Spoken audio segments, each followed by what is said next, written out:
Hello mga ka-Gingerms! Ngayong araw pala na to ay pupunta kami sa bahay ng aking mga magulang. Dali-dali kong binuksan ang aming gate. Tinignan ko ang paligid.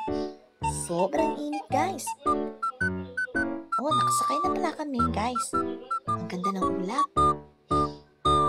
Guys, natawanan ako ng anak ko. Ewan ko sa kanya bakit.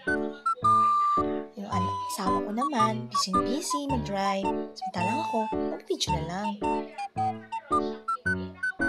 Ayun guys, ang ganda ng mga kabundukan. Ang ganda ng mga puno at ang dami rin tanim na palay.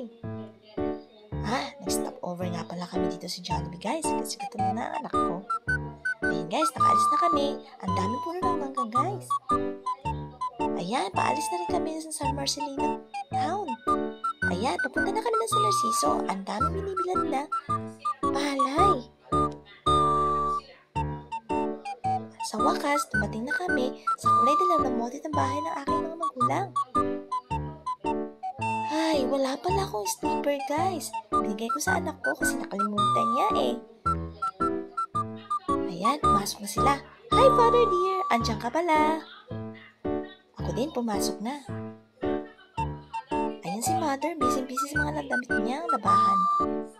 Ayan, sa wakas, nagsasampay na siya. Ang dami rin pala nilabahan ng mother ko. Sa wakas, ang bunga ng saging guys. Paalam!